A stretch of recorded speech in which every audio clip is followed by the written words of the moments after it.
This is a story of silence and pursuit. This is a story of Aragorn against the shadows, of dark creatures that move unseen, of a battle fought in the spaces between great wars, where a high-stakes chase would determine the fate of Middle-earth. And it begins not in the halls of kings, nor upon the fields of battle, but in the wild, where roads are long forgotten and names have no meaning. This is a race against the dark. Welcome to Middle-earth Unveiled. Delighted to have you here. Truly means a lot that you're spending your time with me. The world is dying. Heavy clouds rot above the dead marshes. Water stands too still and ghostly lights seem to twist in the stagnant pools. The air is thick. No wind, no movement, no life, until in the air comes a whisper, dry as dead leaves. Precious. Is that the wind? The hunter asks no one. Something stirs. A hunched figure slithers through the reeds, its thin limbs scraping over wet stone. Its hands clench and unclench, fighting something unseen. A hooded figure watches from the gloom, silent, eyes sharp as steel tracking his prey. This is no ordinary hunter. This is Aragorn, heir of Isildur, knowing full well this is no ordinary hunt. Somewhere in the dark, the creature runs with a secret clutched in its bony hands. A whisper that could unravel everything. Aragorn is close, but so is something else. The race had begun.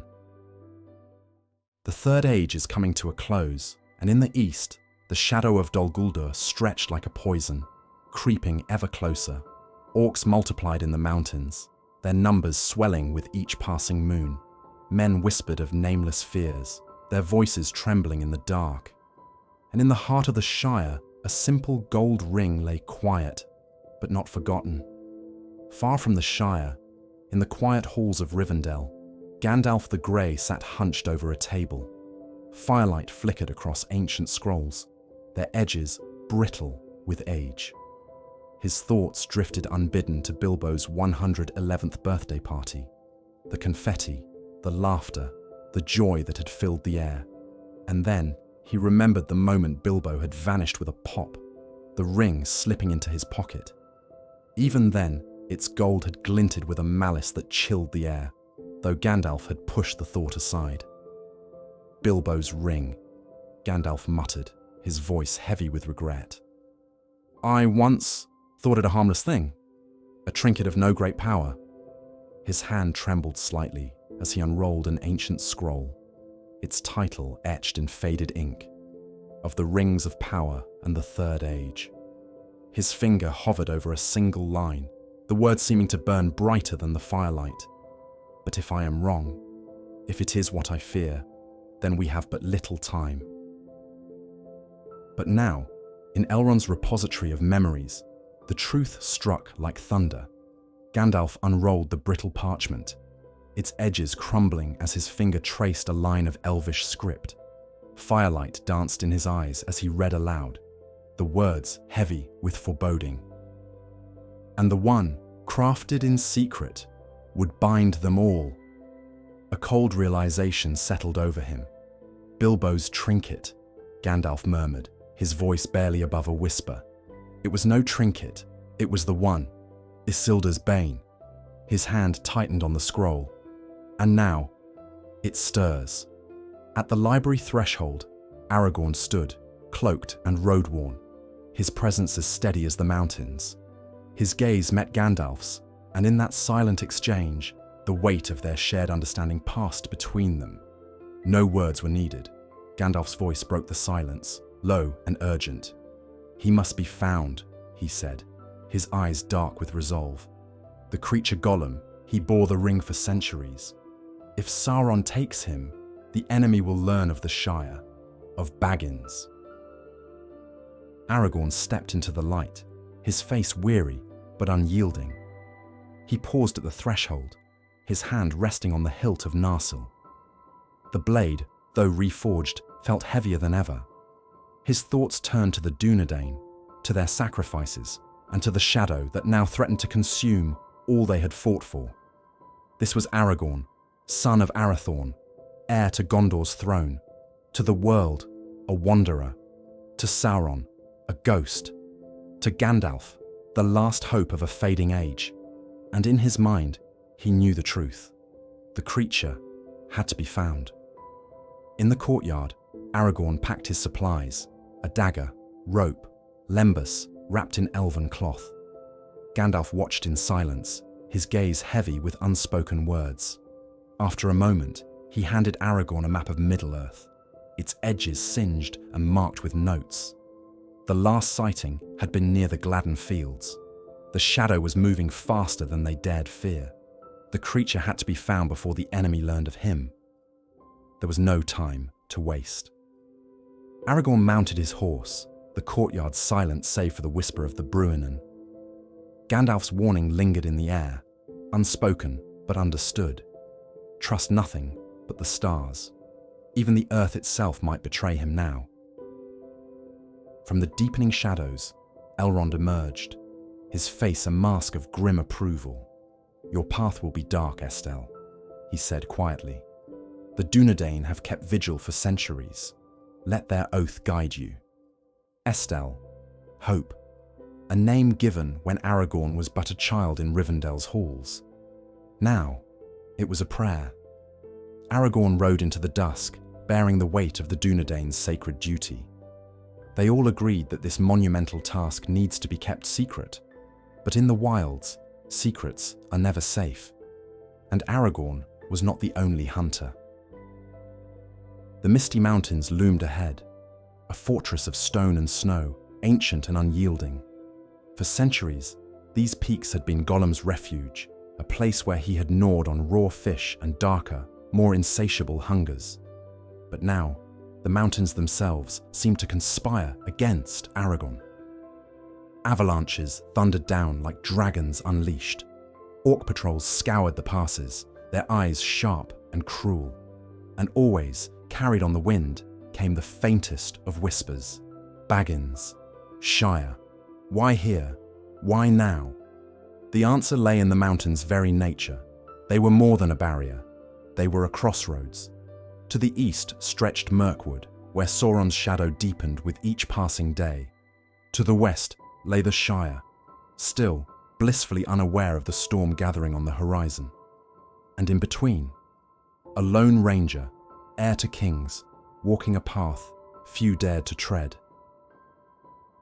Aragorn crouched low, his fingers tracing the smudged ink of a crude orcish map.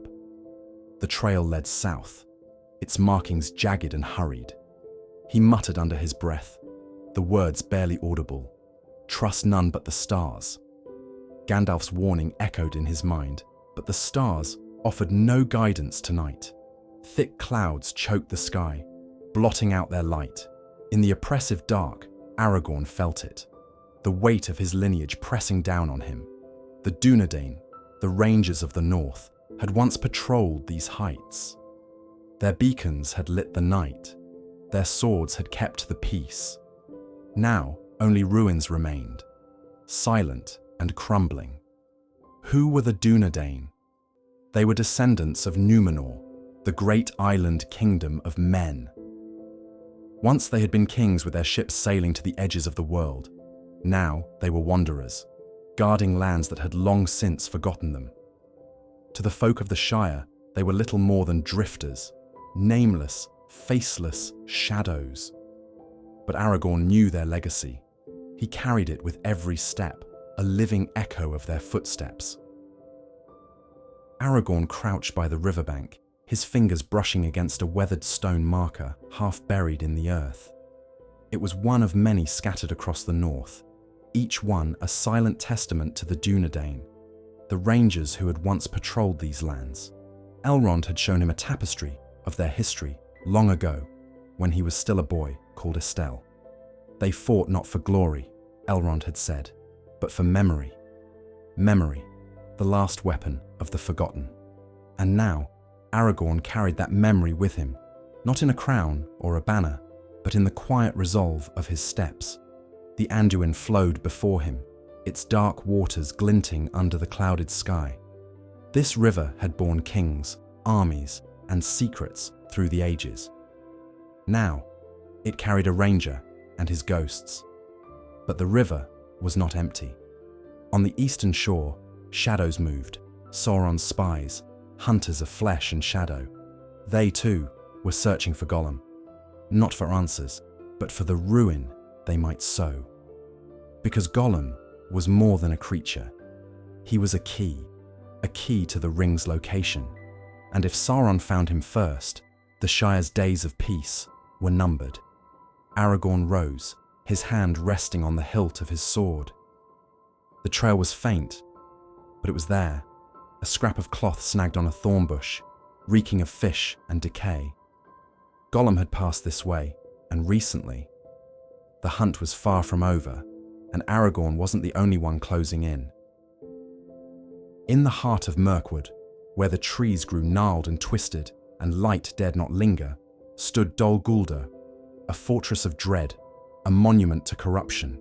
Once, it had been known as Amon Lanc, the Hill of the Naked Eye, the first seat of the woodland realm. A haven for the elves before Thranduil's people retreated north. But where the elves withdrew, the shadow crept in. When the White Council drove Sauron from this place, he did not fight.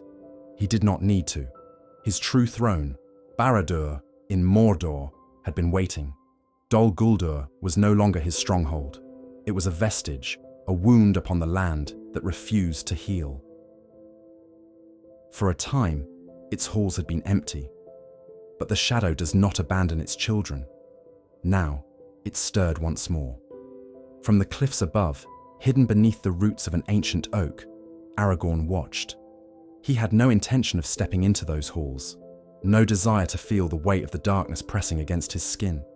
His hunt was not here, and yet the enemy moved, and he needed to know how. Below, torches flickered against the broken stone. Orcs marched in formation, their breaths steaming in the cold night air. From the highest tower, bats shrieked as they were loosed into the skies, Sauron's spies watching from the dark. Aragorn narrowed his eyes. Dol Guldur had not been reclaimed. It had been repurposed. And in its depths, something stirred. Something older than the orcs, older than the stones themselves.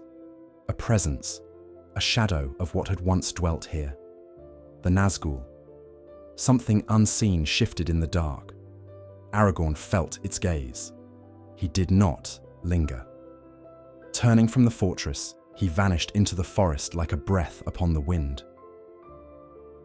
For weeks, Aragorn had tracked the creature, through bogs and fens, across the broken spines of the land where no man dared tread. The Anduin had carried whispers of him. The misty mountains bore scars of his passing. And now, at last, the hunt was nearing its end. The dead marshes stretched before him, a place of old battles and lost souls. The air reeked of stagnant water and decay. Aragorn moved slowly, every step deliberate, measured. He had followed Gollum long enough to know the creature would sense even the slightest disturbance. Crouching low, his eyes scanned the murky ground ahead. Then, there, a shadow scuttling between the reeds. Gollum. Hunched low, his twisted limbs moved in jerky motions as he muttered to himself, gnawing on a fish he had plucked from the filth. His eyes, wide, luminous, filled with something beyond reason, darted back and forth, as if seeing enemies in every corner of the night. And then, he stilled. A long silence. The marshes held their breath. Then, Gollum ran. Aragorn moved. His feet barely touched the ground as he darted between the pools of black water, leaping over gnarled roots and broken stones. Gollum scrambled up a slick embankment, his fingers clawing desperately at the mud, but he was not fast enough. Aragorn's hand shot out, closing around Gollum's wrist. The creature screamed, a shrill, desperate sound that echoed across the dead land. "No! No! Let us go! Let us go, precious!" Gollum writhed, clawing, biting. His teeth sank into Aragorn's arm, drawing blood, but the ranger did not let go. He wrestled the creature down, pinning him against the wet earth. Gollum shrieked, thrashing wildly, but Aragorn was unmoved. "Enough!" The word was quiet, firm and final. Gollum stilled, his breath coming in ragged gasps. His wide, bulbous eyes darted up toward Aragorn, full of loathing and fear, but the struggle was not over. The dead marshes stretched endlessly before them, a graveyard of ancient glory. Here, the men of the last alliance had fallen, their bones cradled by peat and shadow. Their lights still burned, a mournful vigil for a war that had never truly ended. But this place was more than a bog. It was a memory, a reminder of the cost of defiance. For Aragorn, it was the final gauntlet in a race against time and the growing shadow of the enemy. Aragorn's boots sank into the mire, each step a struggle against the sucking mud. His breath fogged in the chill air, and exhaustion weighed heavily on his limbs. Gollum writhed in his grip, hissing curses and threats. The creature knew these paths, knew their dangers, and his warnings carried a twisted truth.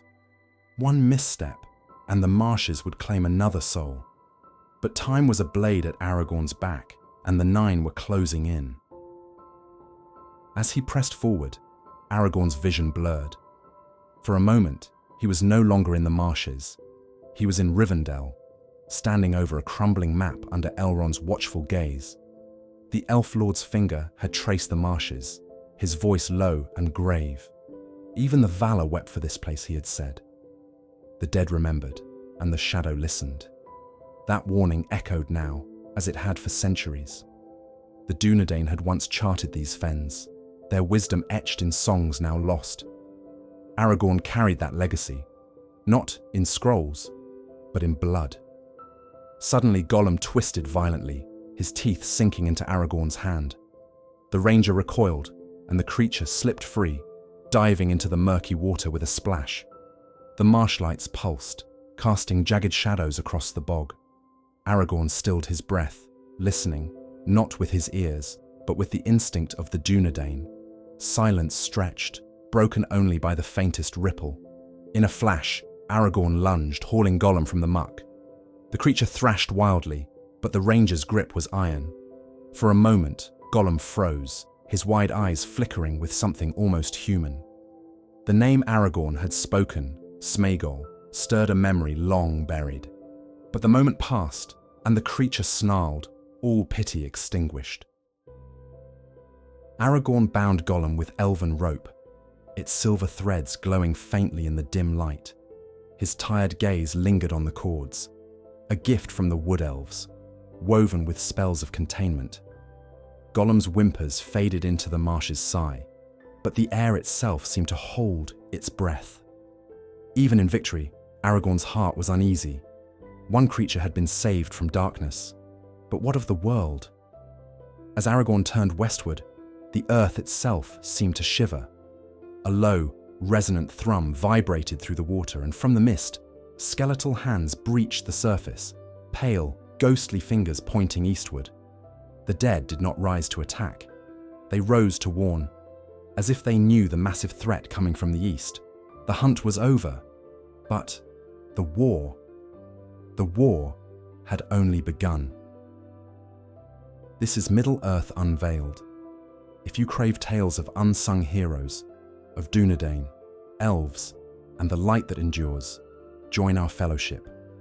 Subscribe and wander deeper into the legendarium. Until next time.